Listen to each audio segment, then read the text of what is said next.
Alright, so I do this all the time, and I like to have this block right here on the floor that really helps me get it just all the time. Right there, boom.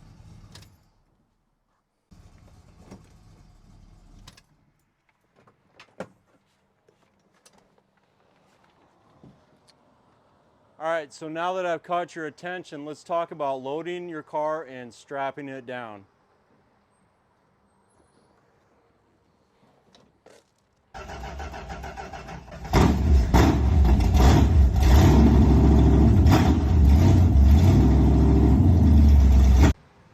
All right, so when you got a left door, or sometimes the trailer companies called it an escape door.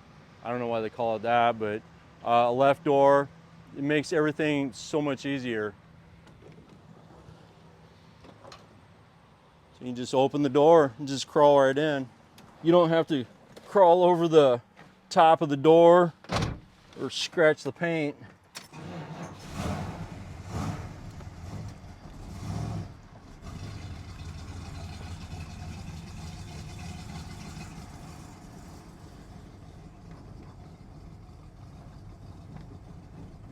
So if you're going to be hauling these super expensive cars, why not spend a couple bucks on some straps? And there's a lot of companies that make it, and I'm not like any kind of spokesman for it, but these are turtle straps, and my friend Mike, he's got some Max straps, and they're really nice. And of course, this is only one way to strap down your car. There's also wheel straps, which I think are a pain in the butt to work with, because you got to crawl under the car. It's already bad enough with these. So I've got a lot of different straps, and sometimes we haul some greasy cars, so I've got some dedicated grease lanyards, kind of some dirty ones. But we're doing these show cars, I always try to use the nicest ones, or I just buy newer ones, so it's really nice. So when I bought this trailer, trailers always come with these lugs in the floor, and then these grade 8 bolts are bolted into the frame of the trailer. But I always add these tracks because the versatility is unlimitless.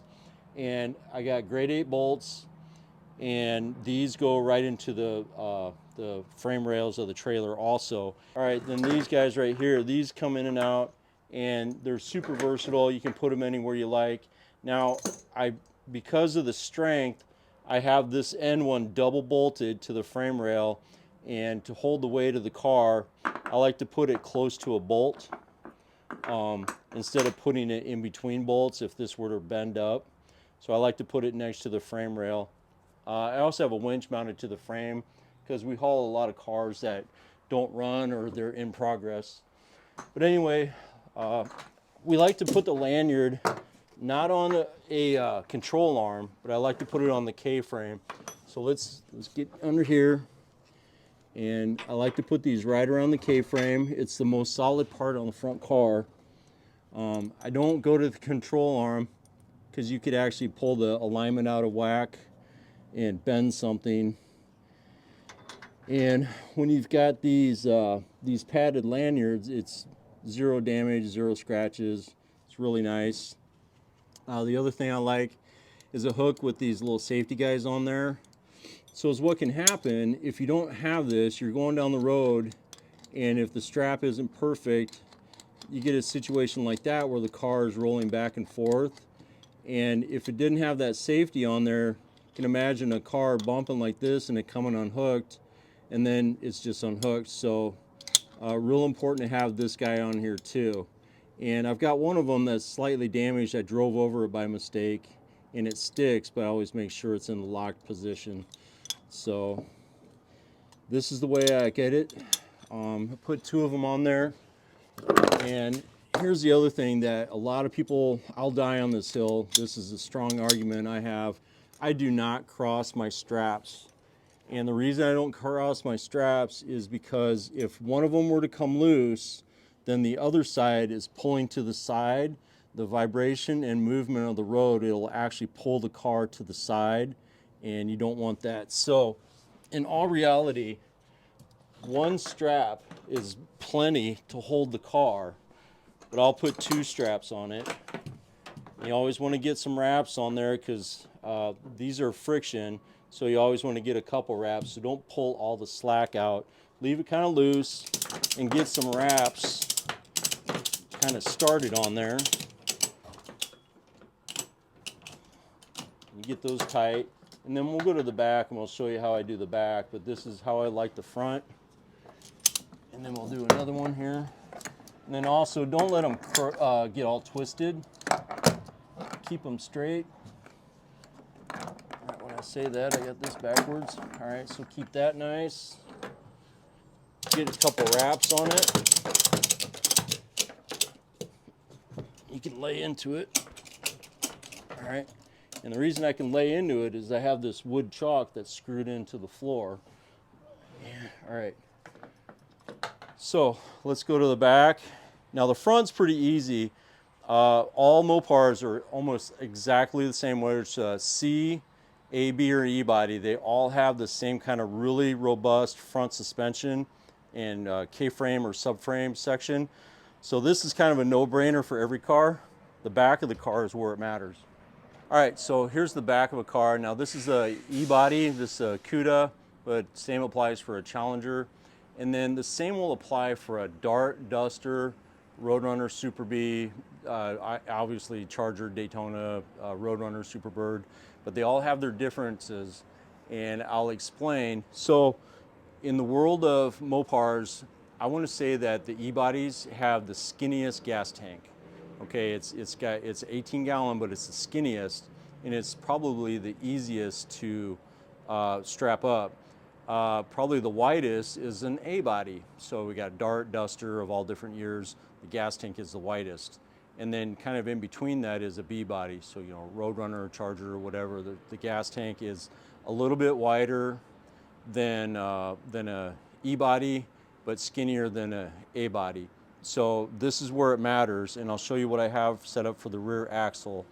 And now we have installed some of these on some cars. They have a shackle that goes onto the leaf spring U-bolts, and it actually has like a hook right into it. And then you could put any hook into it, but this is going to be for most cars if you don't have a specialty tow hook.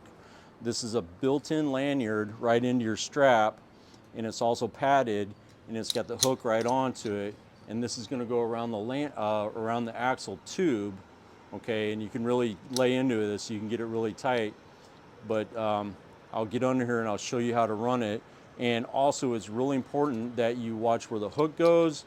And once again, you don't cross the straps because you're going to hit the gas tank every time. And you can just pull straight. So once again, I've got the lugs in the floor, and these are bolted right into the frame. And then we're going to pull straight, so I'll show you how that all goes. So let's get under here and I'll show you how this is going to look. All right, so we're going to do one here just to show. All right, so here's your gas tank, and on, like I said, an E-body, the gas tank is way in here, and you've got a straight shot right through here, and you want to make sure that you don't pinch the parking brake cable. And on a B-body, you're going to have an issue because on a B or an A-body, you're going to have a choice of whether you go on the outside of the shock or the inside of the shock. And today I don't have an example to show you, so we're just going to work on this E-body. But you don't want to run your hook so it just grinds into the paint on the shock. So it's real important that you watch out for that. All right, so here's what you do on an E-body. So on the side here, on the right side, you've got to watch out for the parking brake. So you want to go on the inside of it and then hook that right there. And once again, making sure that this safety guy is latched. And then it's straight. And you can see I'm miles away from the gas tank, away from the shock. I'm not going to hit anything, all right? Oh, and then incidentally, this is the factory hold down bracket. Now you could strap onto that, but you would have to go straight down to the floor because you don't want to hit the rear valance. So this is the factory one, and some of you E-body guys will know exactly what this is. Sometimes they don't get reinstalled during the restoration. All right. So once again, it's in the floor, strap is straight, and you got some wraps on the ratchet here. And we know the front is pretty tight already. And so the back here, we can lay into that pretty good. And I guarantee you, I could drive clear to Carlisle, I can go down to Bowling Green, I could go to Denver, and this ain't gonna move, and the front is chalked, and the car's at park, or if you've got a manual transmission, put it in gear, and you can even set the parking brake. And I know a lot of you guys, not a lot of you guys, but some of you guys are winching your car into the trailer. You gotta figure out how to set the parking brake or put it in gear. The other thing too is I always unhook the battery. I've seen some trailers burn down and there's never a reason why. You gotta unhook the battery. You never know what's gonna happen. You don't want something jiggling around and a wire to short and then all of a sudden it goes into gear or the starter kicks in and all of a sudden your car's on fire and it burns down your trailer. All right, so I'll get this other side strapped in. Now on the left side, you don't have to worry about the parking brake cable being in your way. So making sure that safety's in there. So imagine if the car is bouncing and that were to come unhooked and then that thing is just not hooked. So having a safety on there, I think is really important.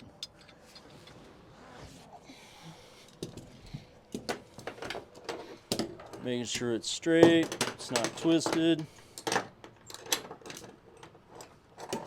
Now, some of you say, just pull all the slack out of it. I'm gonna put some wraps on it. That's what the manufacturer recommends. Just getting some wraps on the roll here, and that helps it hold tighter. All right, that thing's tight. It's not going anywhere. So once again, don't cross your straps. You're gonna hit the gas tank, and if one of these comes undone, imagine if I had this over here, and then one of them comes undone, what's gonna happen? That car is gonna get pulled to that side, so when you get to your destination, all of a sudden your car is up against the wall. Don't cross your straps. You might have different philosophy on your trailer chains, or like if you're hauling a bulldozer on a flatbed or something about crossing your chains. On these classic cars, don't cross them. I've never had one go bad, and I'm probably jinxing myself, but I'm super confident of how I do this, and it works. Never had a problem. All right. So that's about it. So this is how I like to strap down my cars. Always unhook the battery. Put a chalk in the front of it. And if you're hauling an expensive car like this, spend the money on some nice straps. Get a left door. I mean, look at how easy that is. You don't have to crawl over the car. You don't have to winch the car in. It's just nice and easy. So anyway, thanks for watching. Please comment, subscribe. I know everyone's got their own opinion on how to load and strap down a car. This is how I do it. I've been doing it for decades. Thanks for watching.